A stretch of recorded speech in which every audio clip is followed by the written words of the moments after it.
we're not going to be friends today because I'm about to say something that might very well bother you just a little bit. And here it is. Your income is not an asset. I said what I said. Your income is not an asset. I know. It funds your lifestyle. It pays your bill. Heck, like it got you into the house that you're living in now, and it's so fabulous. It's a mansion. I mean, come on, Desire. What are you talking about? I understand. It feels like one. But does it show up when your health is shaken and something just makes you not go to work? No? Okay. I understand. It feels like one, and it probably makes you feel secure, but your income is not an asset. If your financial life treats your income like an asset, then you're just building on thin ice. And that, my friend, is recipe for disaster. Now, before you jump in and rip my face into confetti, first of all, if you're new here, my name is Desire. I'm a Harvard-trained ex-Wall Street professional helping real people, everyday people like you and I, take full control of your money. An asset is something that produces value. Whether or not you show up, it produces value every single day or every so often, irrespective of whether you're there or not. It doesn't stop the moment you stop. Because take, for instance, you have a health disability or something happens and, the job is just no longer there. Will your paycheck keep coming in? I mean, after severance, will they keep just like paying you because you are everything and a bag of chips? Maybe not. That's what I thought. Maybe not. Exactly. Your income is active. It's active income. You go to work, you earn it. Fantastic. But it's conditional. It is not forgiven. It is very dependent on your performance, your health and your capabilities, maybe even market demand. That has nothing to do with you or your performance or you showing up. Market demand, your industry, your company, macroeconomic events. And all of those things are sort of outside your control. The things that are within your control are performance, but still very much is dependent on you showing up every day and doing what you need to do to the extent that they want you to do it. You might think you're doing a fantastic job, and somebody somewhere think, you ain't all that. And that disparity in ideologies and perception of your capabilities, that may snag your income. If it's Monday and you don't show up, does your money show up? No, your money does not show up if you don't show up. And that, my friend, is a contract, not an asset. However, if we take a step back, while your income is no asset, your career can be an asset. There's a difference. Income is the money that shows up because you went to work in exchange for some money. A career, that's the leverage, that's the network, that's the skill set, that's the degrees, all of these things, the leverage and everything that you've built over time. Over the years, you experienced, you've done this, and then you did this, and maybe you moved companies and you've seen different opportunities. You have maybe industry experience and longevity, and you've been able to build something positive that you can speak about. That can be an asset. A formidable career can be an asset because it gives you opportunity optionality to maybe move, to be mobile within your industry. It gives you flexibility. It may increase your earning power. It may also increase your negotiating power. All of those things can then be baked into your income, can then be baked into you commanded a certain type of amount because of all the things that you've done and you can speak comfortably about. And unfortunately, even then, it is still very conditional. It's still very conditional on macroeconomics. It's still very conditional on market events or market demand, on your health. It's still very conditional on certain things that maybe you don't have control over. So while it's an asset, a strong asset, it is not the strongest asset that you can have. Here's the part that a lot of people don't settle down to think about. If you couldn't go to work for the next 1 year, if you did not want to go to work for the next 1 year, let's say nothing happened, but you just do not feel good enough to go to work for the next 1 year. I know a lot of people just do what you got to do. Like it's work. You don't have to love it. You just go, fine. But if you cannot go to work for the next 1 year, will your income happen to save you? No. Your savings would. Your savings will save you. Your investment would. Absolutely, because they work for you. It is yours very squarely under your decision profile. The systems that you've built, the things that you've built that your life runs on, those will jump in to probably save you or give you a landing cushion. Income only feels powerful when it's flowing. When there's no disruption to that flow, you get it, every so often, every 2 weeks, every month, you get your income. Great. When it's flowing, it's powerful and it feels like it cannot stop. But the wiser you, because you follow me, knows to know that that can stop at any point in time, and you need to plan for that. You need to plan for a happenstance that maybe you do not want, I understand, but need to plan for it. The moment your income pauses, that's when you realize that that was actually never wealth. That was cash flow. It wasn't wealth. It was cash flow. It was a way for you to get money in your hands, but it was never wealth that you can live. I mean, for your children. Like, it's not wealth. It's not legacy. It's nothing that you can pass on to anybody else. It's not even something that you can keep at will. You keep it based on somebody else's ideas, perspectives, subjection. All of that is very external to you. Cash flow is not the same as security. The strongest assets are the assets that show up whether you're there or not, whether you're able to perform or not, whether you even are able to think cognitively at the level that you were at when you were operating it. That's the asset. That's the strongest asset that shows up for you. And what are we talking about? Fixed income. That is your money. It's your money. It's your money. You are going to get this dividend or this interest on top of your capital every so often as you've agreed. And that is just that, period. Point blank, period.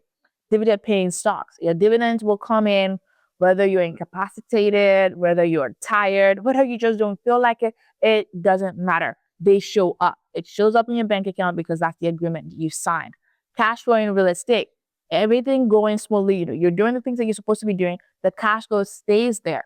You get your renters in, cash flow stays. Your savings, like I mentioned, your investments, those things stay, come rain, come shine. It does not matter. One other good thing is your business that does not require your daily presence. Let that sink in. It's not your mom and pop business that you have to be there 24/7 because you are the one that run things and you can't trust your people. Whatever the case is, it's a one-man show. No. Not that kind of business. The business that can operate whether you're there or not. Things can still go on as planned, whether desire shows up or whether desire doesn't show up. That is also a pretty strong asset. Those things don't ask, are you tired? They don't ask if you're employed. They don't ask what the industry is trending towards or whether someone is cutting their staff and their employees because although they're doing well, cough, cough, block, they're doing well, but we're trending towards this and that and we don't need this many hands anymore. No one is asking those questions. These things just produce for you because that's the guarantee that they have already prepped for you. And that is exactly the difference between income and income generating asset.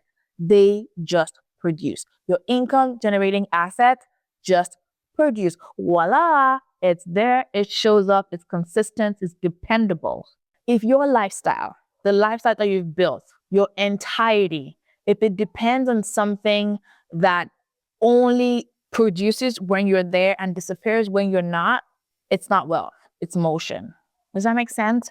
If your entirety, the entirety of your being is dependent on something that you have to exchange your time for, i.e. you're there, you're contributing, you're doing this, you're doing that, outside of the perks and all the things that they give you like maternity leave or, 401k, all of those things, if you aren't there as an employee and those things cannot produce, that is motion, that's not wealth. And obviously that cannot be passed on. At least the active part of it cannot be passed on to your kids. So think about it in that way. Now, let's be fair. If it's your business, if you control, like if you hold a very huge position, i.e. maybe you're on the board or, it's part of you're part of like the founding members of this particular company that you work for and you have a say, you know what's happening at the top level. No one can just put you out even if they wanted to, they have to go through so many hoops. Fine. That can operate like an asset. If your company can run on systems with or without you, now that can operate like an asset because you control part of the machine. But if your income depends on a single employer, or your lifestyle, your financial life depends on a single employer, a single industry, one contract, or requiring your daily physical presence unhinged, that's fuel. That's not the engine. What we talked about earlier was you operating the engine. You're part of the set of people that actually make that ignite. Fine. You can have people who help you, with the daily fuel, and they make things go on. But you want to make sure that you're not leaning towards the side of being the fuel, that you are being really in the cockpit where things are in motion, where you are the engine. And the bigger part here is that the people that suffer the most here are the high income earners, because you've built a life of dependence on your paycheck. Your monthly obligations are fixed, your mortgage, your car payments, the vacations that you've built a life around, that club down the street, the golf club and the fishing club, and all of these things that you've built around your life that is now normal and it's just another day in your life. Those things are very dependent on your income. And when your income disappears, you might feel that bite a bit. And in that way, you haven't built wealth. You've just built very grandiose dependence. Building income or building very good income differs greatly from building very sustainable wealth. We want to shift from building income to building sustainable wealth. Income can lead you to sustainable wealth, but that bridge doesn't automatically happen if you don't make it happen. Now, here's how to fix it. You want to separate your income from wealth in your head. Make sure you realize that your 400K annual income is exactly that annual income. In fact, the IRS, Uncle Sam, would take their piece of that before it ever hit your bank account. So unlike if it were your business that makes $400,000 a year, you would tell Uncle Sam how you have earned that money and spent. In fact, you still pay taxes, but you pay the IRS taxes. You don't go into it and dip their hands into it before you take your money. That's obviously just another difference at the governmental level. Income is fuel. Your business, your assets, that's the engine.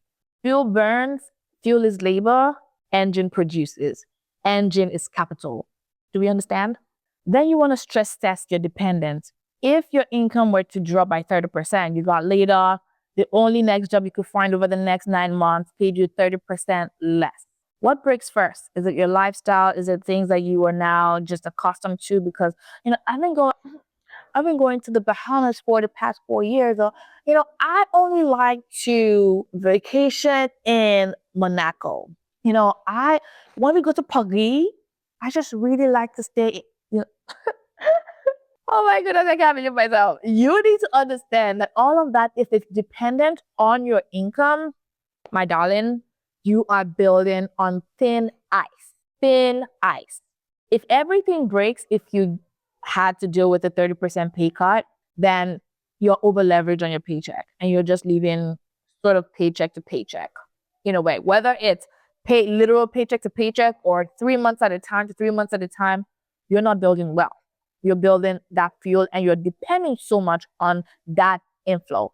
You want to make sure that, again, as you separate income from wealth, that you are then building that bridge between income and wealth. You're converting your income to wealth deliberately and intentionally. You are investing in the broad market, making sure that those things, like you have your investment set in stone. And of course, before you start investment, we've talked a lot about this on this channel. Check out our other videos. You want to make sure that all of your protection is and optionality is all set in stone before you jump into prosperity and growth and aggressiveness.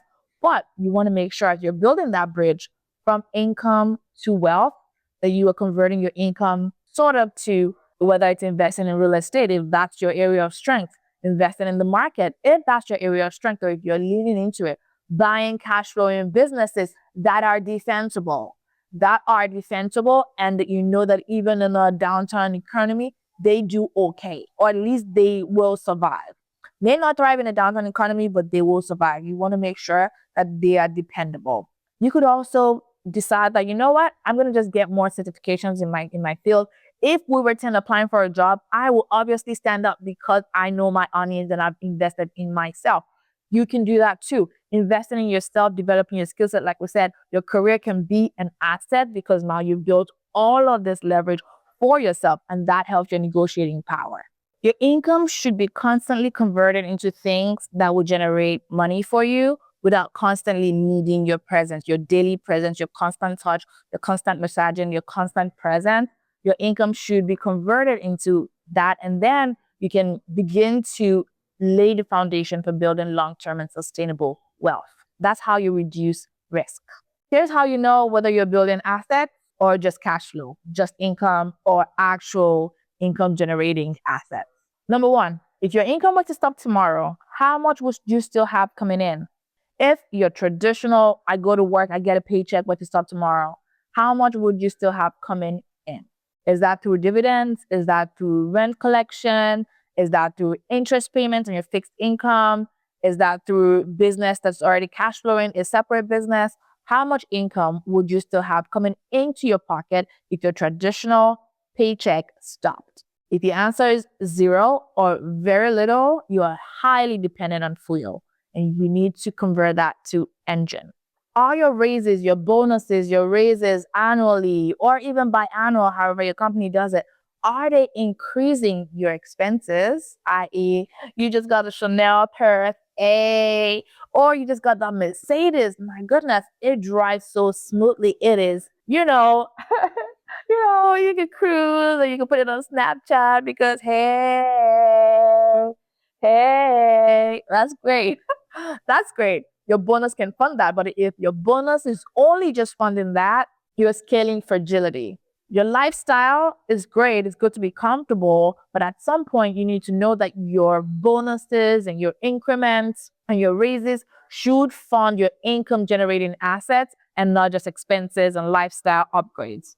Does your network grow without additional hours worked? I.e., is your network only growing because I worked a little bit harder and, I want to justify that so that I get paid at the end of the year and da da da? Or is your net worth, your wealth increasing by, just either equal minimum effort from you? If it's the former, you're laboring. It's just labor and you're just converting your time for money. If it's the latter, where your income is growing, whether you show up or you don't, because you already put seeds in the ground, then you are onto something. Then you're compounding, not laboring. Your assets should compound. Your income is just a direct exchange for your time. Your income should be directly converted into assets. We've talked about that. In fact, I sound like I'm belaboring the point at this point. Every bonus, every fuel you get, you should use that to build your engine. Every raise, every windfall, find a way to ship that money over into some type of asset or income generating asset without your involvement. Those are things that can produce whether you are there or not. That is how you create durability and you reduce the dependency on you being there, your soul being there, your presence all the time. When you stop treating your income like an asset, something should shift inside of you. You stop measuring your success by salary. Oh, how much do you make? Oh, my base is blah, blah, blah. Oh, what is six-figure club? Or what? You start measuring success by optionality, by freedom, by how much shows up at your doorstep when you are not there, when you are not present, when you do not feel like it. Then you know what true wealth can feel like. You would stop asking how much do I make in exchange for my time, which that can be valuable. Again, that can really bridge you from income to income generating assets. But you want to really ask how much would show up if I did it? That question changes everything. Now let's juxtapose. Let's do an example because that's what we do on this channel. We talk about it and then we jump in with real life concrete examples. Take someone who earned $300,000 a year and strong title, strong position. They're impressive on paper. They walk in the room and, it's like there's air in their chest and, they lit up the room because they are carrying this entire 300K income all over them. They're swollen, chest out, while coming in because, hey, it's great. It is impressive that you make 300K a year. Fantastic. But If all of that money just funds your lifestyle, just funds your expenses, and none of that is being converted into your income producing assets, maybe you need to deflate a bit of that air and get real with your life.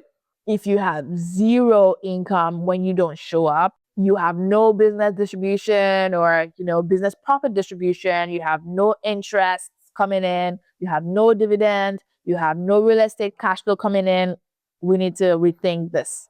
And if that paycheck were to be taken away from you, then everything just into the air. Now let's compare that with someone who makes 120K, modest a year, still six figures, but modestly six figures. And this person has been able to build $40,000 annually consistently, and they're not even sweating, by the way, putting away 40K a year. They're not sweating at all. Put a 40K a year, steadily, consistently, intentionally. They've been able to build some dividend paying assets, some interest coming in. They even have some cash flow in real estate. My God, who are you? Of course, manage your risk to their appetite. If that salary disappears, will they be uncomfortable? Maybe a little bit, depending on their lifestyle, but they will not be wiped out because they still have things coming in, whether the traditional salary is there or not. Structurally, the second person, the 120K person, is stronger. This 120K person has higher resilience.